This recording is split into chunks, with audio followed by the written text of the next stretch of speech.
നമസ്കാരം. മലയാളി വാർത്തയിലേക്ക് സ്വാഗതം.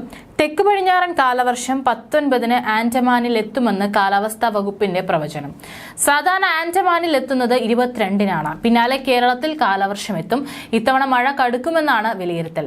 കടുത്ത ചൂടും മഴയുടെ ശക്തി കൂട്ടാൻ കാരണമാകും. കേരളത്തിൽ ഇപ്പോൾ വേനൽ മഴയും ശക്തമാണ്. അതിനിടെ മണിക്കൂറിൽ 55 കിലോമീറ്റർ വരെ വേഗത്തിൽ കാറ്റ് വീശാൻ സാധ്യതയുള്ളതിനാൽ തെക്കൻ കേരള തീരത്ത് വ്യാഴാഴ്ച മീൻപിടുത്തത്തിന് ഇറങ്ങരുതെന്ന് കാലാവസ്ഥാ വകുപ്പും അറിയിച്ചിട്ടുണ്ട്.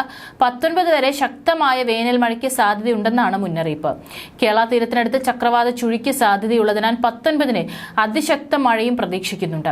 19 കഴിഞ്ഞാലും മഴ തുടരാനാണ് സാധ്യത. പിന്നാലെ ഇടവപ്പാതിയും എത്തും. ജൂൺ 1-നാണ് സാധാരണയായി കാലവർഷം കേരളത്തിൽ എത്തേണ്ടത്. വേനൽ മഴ കടുക്കുമ്പോൾ തീരദേശത്താണ് ആശങ്ക കൂടുതൽ. കള്ളക്കടൽ പ്രതിഭാസവും ഇതിന് കാരണമായി മാറുന്നു. തീരദേശങ്ങളിൽ അതീവ ജാഗ്രത പുലർത്തേണ്ടതുണ്ട്. കാലവർഷം മെയ് 31-ഓടെ കേരളത്തിൽ എത്തിച്ചേരാൻ സാധ്യതയെന്നും കാലാവസ്ഥാ നിരീക്ഷണ കേന്ദ്രം പറയുന്നു. സാധാരണ ജൂൺ 1-നാണ് കാലവർഷം തുടങ്ങുക. ഇത്തവണ കാലവർഷം കേരളത്തിൽ ഒരു ദിവസം നേരത്തെ, അതായത് മെയ് 31-ഓടെ എത്തിച്ചേരാൻ സാധ്യതയുണ്ടെന്നും കേന്ദ്ര കാലാവസ്ഥാ വകുപ്പ് അറിയിപ്പ്. കഴിഞ്ഞ വർഷം 8 ദിവസം വൈകിയാണ് കാലവർഷം കേരളത്തിലെത്തിയത്. 4 ദിവസം നേരത്തെ എത്തിയാൽ വേനൽ മഴയുടെ തുടർച്ചയായി എല്ലാ അർത്ഥത്തിലും കാലവർഷം മാറും. ശ്രീലങ്കയ്ക്ക് മുകളിലായി ചക്രവാത ചുഴി നിലനിൽക്കുന്നുണ്ട്. ലക്ഷദ്വീപിലേക്ക് ഒരു ന്യൂനമർദ്ദ പാത്തിയും നിലനിൽക്കുന്നുണ്ട്. തെക്കൻ കർണാടകയ്ക്ക് മുകളിൽ വിദർഭയിലേക്ക് മറ്റൊരു ന്യൂനമർദ്ദ പാത്തിയും രൂപപ്പെട്ടിട്ടുണ്ട്. ശനിയാഴ്ചയോടെ തെക്കൻ ആൻഡമാൻ കടലിലേക്ക് നിക്കോബാർ ദ്വീപിലേക്കും കാലവർഷം എത്തിച്ചേർന്നേക്കും. ഇത് അതിവേഗം കേരളത്തിലെ മഴയെയും പ്രതിഫലനം ഉണ്ടാക്കുമെന്നാണ് വിലയിരുത്തൽ. വേനൽ മഴ ഒന്ന് ശക്തമായി പെയ്തപ്പോഴേക്കും തിരുവനന്തപുരം നഗരം വെള്ളത്തിലായി എന്നുള്ള റിപ്പോർട്ടുകളും കഴിഞ്ഞ ദിവസം പുറത്തു വന്നു. കഴിഞ്ഞ ദിവസം ഉച്ചയോടെ ഉണ്ടായ മഴയിലാണ് നഗരത്തിലെ പല പ്രധാന ഇടങ്ങളും വെള്ളത്തിലായത്. തമ്പാനൂർ KSRTC ബസ് സ്റ്റാൻഡിലും റെയിൽവേ സ്റ്റേഷനിലും അടക്കം താഴ്ന്ന പ്രദേശങ്ങളിലൊക്കെ വെള്ളക്കെട്ട് പൊതുജനങ്ങളെയും യാത്രക്കാരെയും ഏറെ വലച്ചു.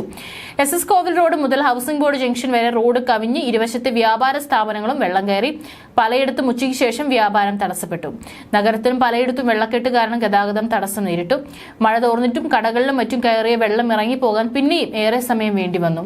നവീകരണത്തിന്റെ ഭാഗമായി പണിത ഓടകളിലൂടെ വെള്ളം കൃത്യമായി പോകുന്നില്ലെന്ന പരാതികളാണ് പല വ്യാപാരികളും പങ്കുവച്ചത്. മാത്രമല്ല, നഗരത്തിൽ പലയിടത്തും ഇന്റർലോക്ക് ചെയ്ത നടപ്പാതകൾ പൊളിഞ്ഞ് ആഴമുള്ള കുഴികൾ രൂപപ്പെട്ടത് അപകട ഭീഷണി ഉയർത്തുന്നു. ശനിയാഴ്ച മുതൽ അതിശക്തമായ മഴയ്ക്കുള്ള സാധ്യതയാണ് പ്രവചിച്ചിരിക്കുന്നത്. മെയ് 20 വരെ വിവിധ ജില്ലകളിൽ യെല്ലോ അലർട്ടും ഓറഞ്ച് അലർട്ടും പ്രഖ്യാപിച്ചിട്ടുണ്ട്. മെയ് 20-ന് പത്തനംതിട്ടയിലും ഇടുക്കിയിലും അതിതീവ്ര മഴയുണ്ടാകുമെന്നാണ് മുന്നറിയിപ്പ്. മെയ് 20-ന് തിരുവനന്തപുരം, കൊല്ലം, ആലപ്പുഴ, കോട്ടയം, എറണാകുളം എന്നീ ജില്ലകളിൽ അതിശക്തമായ മഴ ഉണ്ടാകുമെന്ന് മുന്നറിയിപ്പുണ്ട്. മെയ് 20-ന് 14 ജില്ലകളിലും മഴ മുന്നറിയിപ്പുണ്ട്.